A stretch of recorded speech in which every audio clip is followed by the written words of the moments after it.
Hey everyone, today we're going back to high school, and I want you to think about a friend or somebody you knew or didn't know, somebody you looked up to, somebody you admired, somebody you always wanted to just be friends with maybe. And I want you to think about if you had the opportunity to sit down with them today, what would you say? What would you want to know? What would you want to tell them? Would you tell them how much they shaped your life, impacted you, influenced you? Our guest today is that person for me. Her name is Lauren Halcik, and she was essentially the golden girl of our high school, and I looked up to her so much. I was even her successor in our high school pageant, and I was so proud to carry on the title after her. But Lauren's story changed dramatically after she graduated from high school, and she's here today to tell us about it.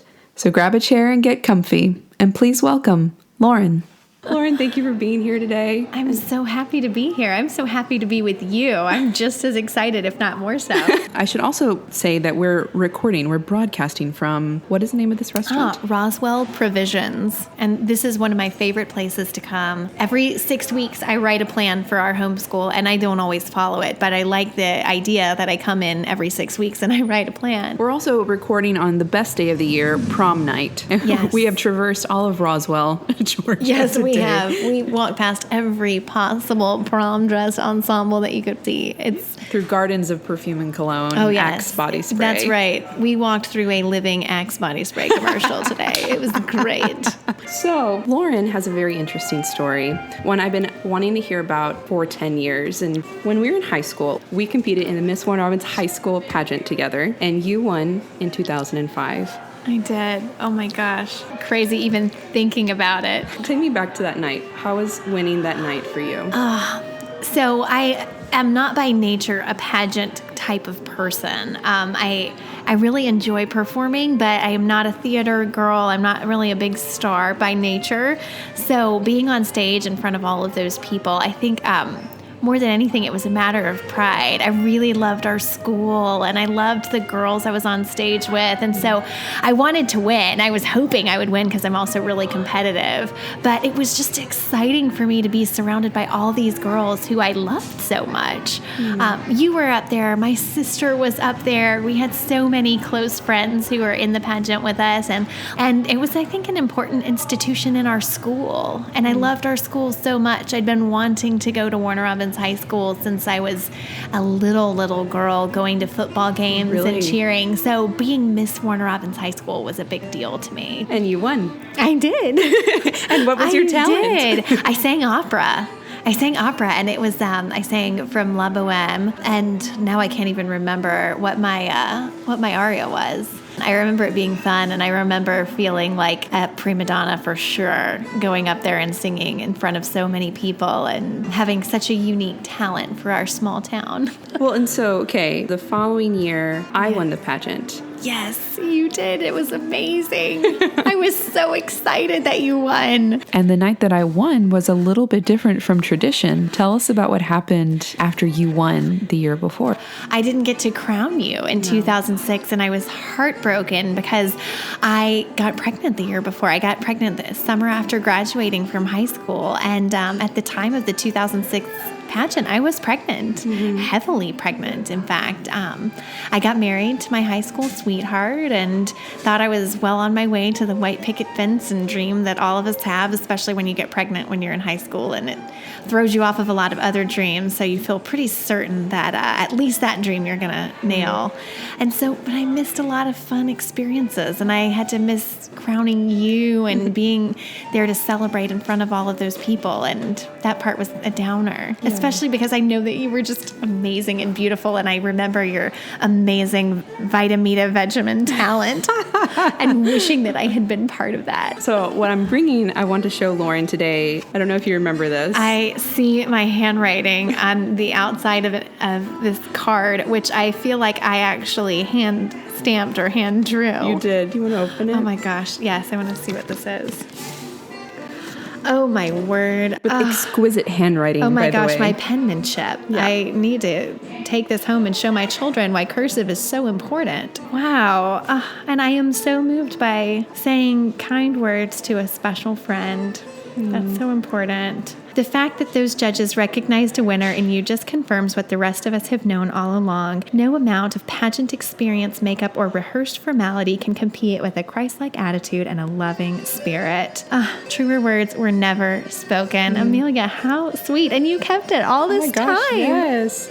It meant so much to me. I can't believe it. That just makes me realize that I absolutely should say what's on my heart for my friends more often. I think we always undervalue ourselves, especially as women, for how important it is for us to build each other up and how other people might see so much more in us than we see in ourselves. That's just amazing. I don't think I would ever have imagined that I had that kind of an impact on you. Oh my God. Yeah, you totally did. So catch me up on these last 10 years. Oh my gosh. My life has been a whirlwind. So I started off with what we talked about. I got married. I was the summer after I graduated from high school that I got pregnant, and I got married that September. And I turned down some really great opportunities for college to study opera some more, and wound up staying close to home and going to school. So I got a business degree, and that was after starting to pursue music and realizing that I'd probably be poor for the rest of my life. I have a child with special needs. So my 10-year-old, the daughter who I had as a 17 or 18-year-old girl, she is autistic.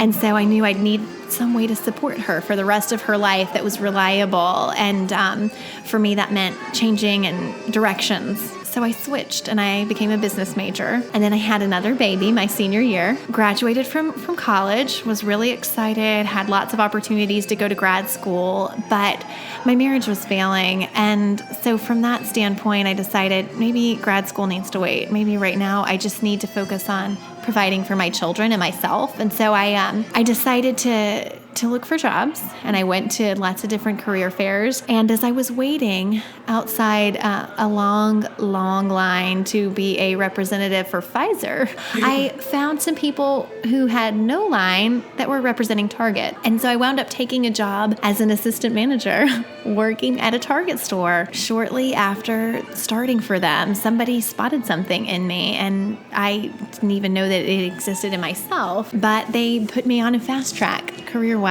And that really changed my life. I was able to move on from my first marriage and really find a way or find myself in places that I never expected to. So I found some serious confidence in myself as a woman and as a provider for my family. I started branching out and taking more risks, standing up for myself more, and I was rewarded. I started getting promotions and moving up in the company, and took on a job working soon after that in Nashville, Tennessee, overseeing the market there for Target and their HR department. And over that time frame, I met my second husband, who is the absolute love of my life and who helped me believe in love again. And so while we were in Nashville, we got married before we moved to Nashville. And then I since have had 2 more children. We have moved back to Atlanta, so closer to home, partly with my job and then with a job for him. Now I am staying home with all 4 kids and homeschooling. So whirlwind, right? Teen mom, college student. I worked lots of jobs while I was in college, to college graduate, businesswoman, to single mom, feminist, no interest in remarrying ever, to remarried professional mom, and then stay-at-home mom, homeschooler, crunchy woman extraordinaire. I love that. It has been a whirlwind, and it's all happened in the span of 10 years. When we were riding in the car, Lauren said something that I loved so much. We were talking about like our lives and how different they are. But what was it that you said about meaning in your life? Oh, I love this. It's from You've Got Mail, when Meg Ryan's character is writing an email to Tom Hanks' character, and she says, "I live a small life. It's meaningful, but it's small." And I think that's it for all of us, that we aim to find meaning. And maybe for me, I found significant meaning in my job when it was big, when I oversaw anywhere anywhere between 3,500 and 7,000 employees and helped make decisions that might shape their lives. That was big. And I didn't have a lot of opportunity then to be really meaningful for individual people. And so now that I'm home, I do feel like I have that opportunity that my life isn't big, but it's so meaningful. It's small, but I'm shaping the minds of these little people in ways that I can guarantee that they will bring a positive impact to the world. And I don't know that I felt that before I was home with them. It's pretty remarkable. That is remarkable. Is it as crazy as I think it is, homeschooling 4 kids? It is crazy. I can tell you the usual response that I get when I say that I'm a homeschooler is from people who do have children. It's usually, oh my God, I could never do that. And from people who don't have children, it's usually, oh, wow. And that's the end of the conversation. So you don't run into a lot of people who are really interested in it because it does take a lot of patience and a lot of desire to spend a lot of time with your kids. I do not have a whole lot of mom time, so there's not a tremendous amount of time for myself. But it's so rewarding in that all the things that interest me, I can create into my homeschool routine. I said before, I'm really crunchy, so we make a lot of things at home. I cloth diaper. I make a lot of my kids' clothes. I made a bedspread for my daughter's bed. We do things like that, but I can incorporate that into our homeschool. So my children, even my 2-year-old, know how to do simple things for themselves. My 2-year-old knows how to stir things on the stove and knows how not to hurt himself. My girls both know how to sew and can sew on their own. So Cora happily, my 7-year-old, carried a purse that she made for herself to Girl Scouts this week. That's awesome. And the fun part for me is that lets us teach. Like during that time, I've taught them math.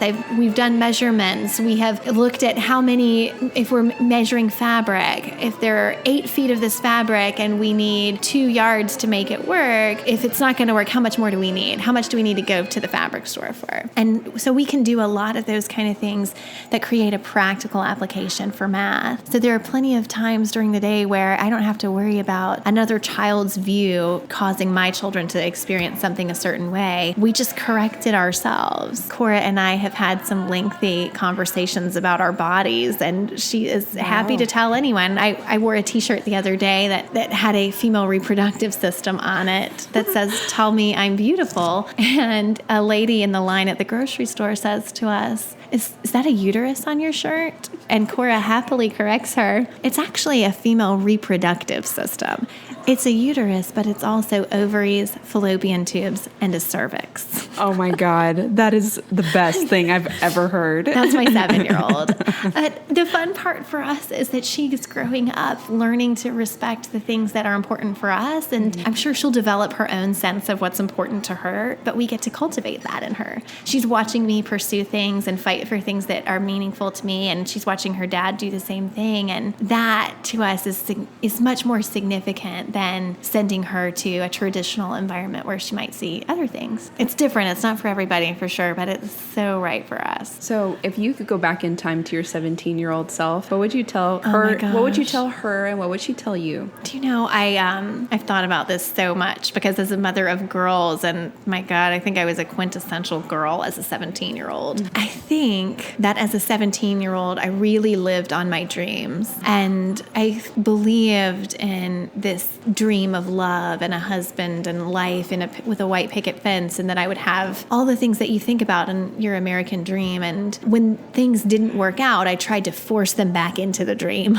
Like, no, this is the boyfriend that I have. This is the way that the life is going to work out. I'm going to be interested in music. I'm going to be pursuing these things. And there was a lot of heartbreak when things didn't work out right. And I think looking back, I would tell my 17-year-old self that the heartbreak is okay because it builds your strength and steels your mind for what's really important. My music now is something that I get to enjoy, but it's not something I have to pursue as a career. And instead, it's this beautiful outlet that I can just have fun with. All that heartbreak taught me how important I was as a person, that if nobody else was going to value me, the least I could do is value myself. And so as a 17-year-old, I don't think I saw that at all. I think I only saw value if my dreams were achieved. But what my 17-year-old self would tell me, my gosh, I think that my 17-year-old self was such a dreamer. She was. And I love that about my core person. So if anything, I have to be reminded from time to time to be the dreamer. Don't stop dreaming just because I'm home now and I've got the kids or I have the happy husband and the happy life. Like, there's still room for dreams and we can still chase them, and it's still fun to chase dreams. What are your dreams, Lauren? So we talked a little bit about this earlier. I'm getting my master's right now in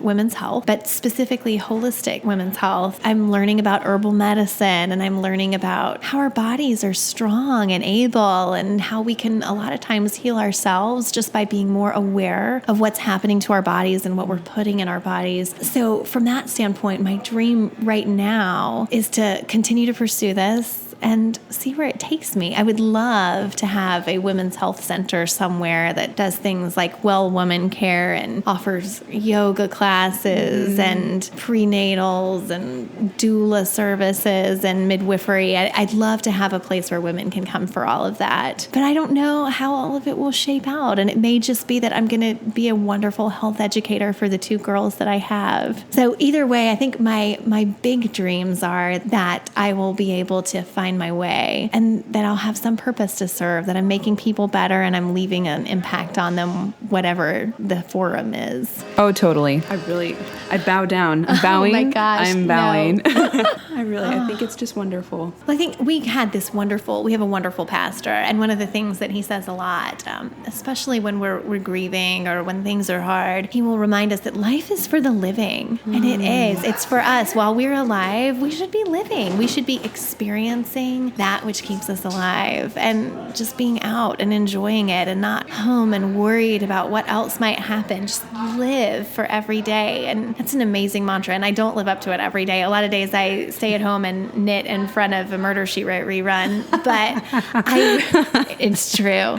But a lot of days too, I'll say, you know what, kids, we're not doing homeschool today. We're going to go down by the river and just see how many rocks we can find and throw in. And no, I have never actually successfully skipped a rock, but we have thrown a lot of rocks in the river and enjoyed every second of it. So Lauren is also a blogger. Oh my gosh, I am. So I started my blog almost a year ago, last summer. I was encouraged by a lot of people. When I was working, I never was involved in social media, and I was really happy not to be, honestly. But once I stopped working, I realized how many of my friends were really just my friends because we worked together, and that without that commonality, we didn't see each other very much. So it was lonely. And the mom life is pretty lonely. It's tough because you can't really go out and socialize. You've got to be with your kids all the time. Especially for me, I had 2 under 2. That was really tough. And then with Celia's autism, I really could never take my eyes off of them. So I started first on social media. I got into Facebook, and I'd never done Facebook before. And I started kind of treating Facebook like a blog. And I started getting a lot of encouragement from people that this stuff belongs on a blog. And most of it was recipes. Like, I was really excited. We'd started a farm to table lifestyle that we still do, and I love it so much. But I started posting all the things that I was making with my CSA, Community Supported Agriculture. Several of my friends asked me for tips about how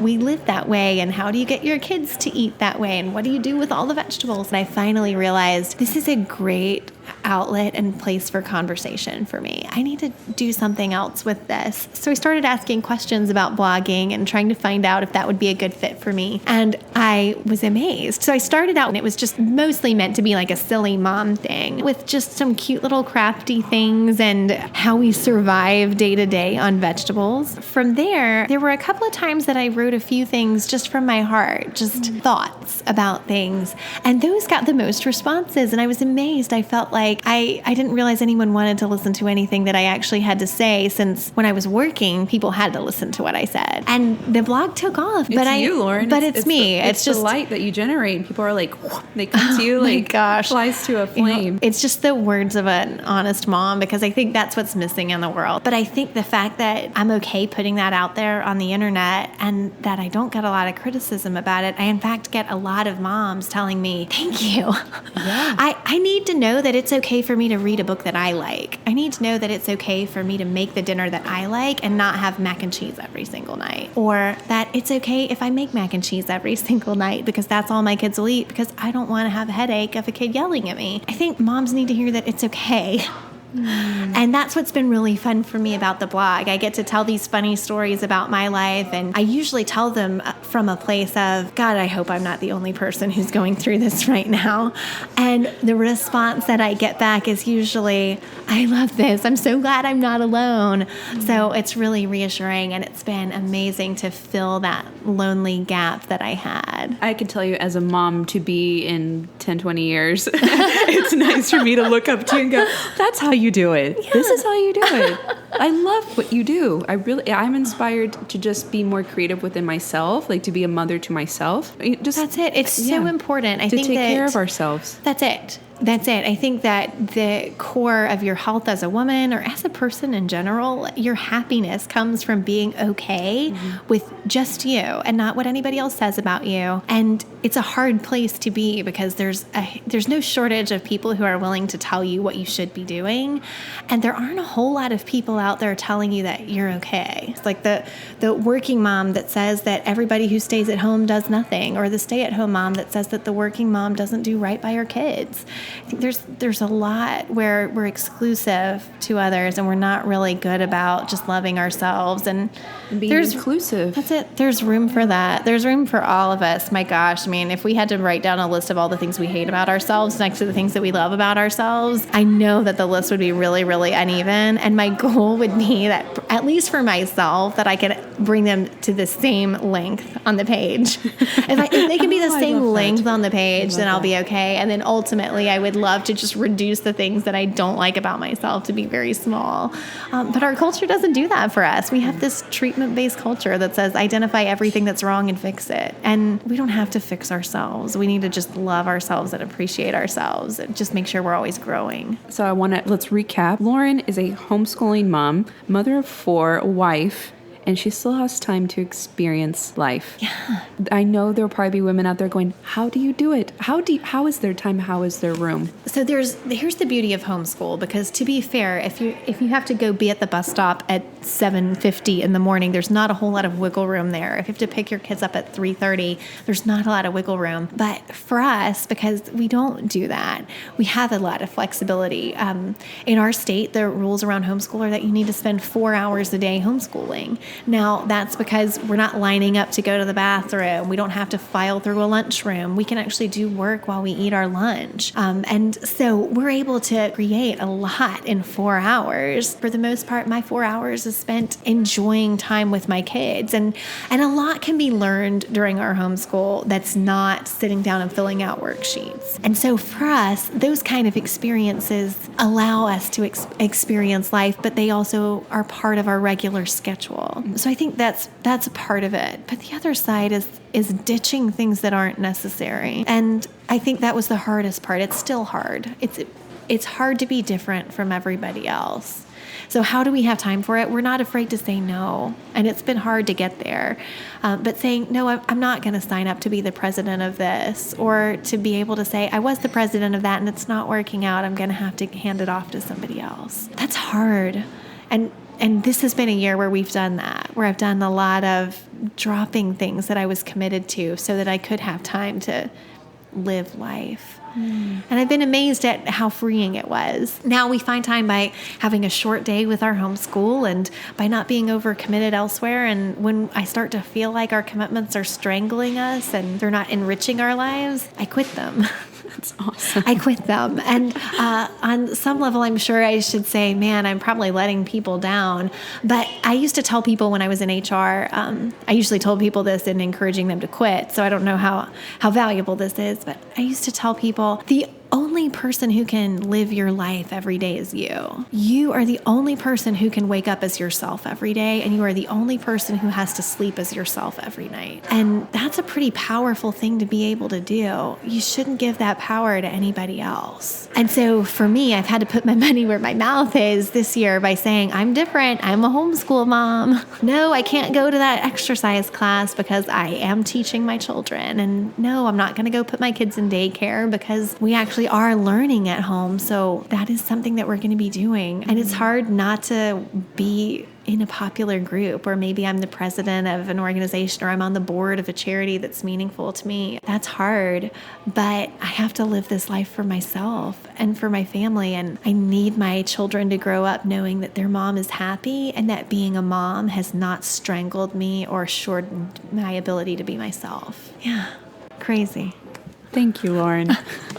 I'm reignited and absolutely in complete and total gratitude for you sharing your story with us today. Thank you. Thank you. Thank you. You are so awesome. Thank you for having me, Amelia. I am thrilled beyond measure to be a part of this project. And that's our story for today. And actually, there's one more thing I wanted to include. On our drive back to Lauren's house, I asked her if she wouldn't mind singing something for me, because I also knew the part of the story where when she became a mom for the first time and her daughter with autism couldn't stand her singing. So Lauren had to give up opera, music, all of it for her daughter. So I asked her if she would sing for us. And here she is, Lauren, everybody, singing for the first time in 10 years. May the road rise to meet you. May the wind be at your back. The sun shine warm upon your face. The rains fall soft upon your fields. And until we meet again, till we meet again, may God hold you in the palm of his hand. If you loved listening to Lauren and her story today, you can follow her on her blog, monogrammedmischief.com. Hope you'll join us again for episode 4 of Shaping Sapiens, where I get to interview a woman who has a story about an encounter with a mountain lion that you won't want to miss. Until then, good night, good morning, good afternoon, wherever in the world you may be.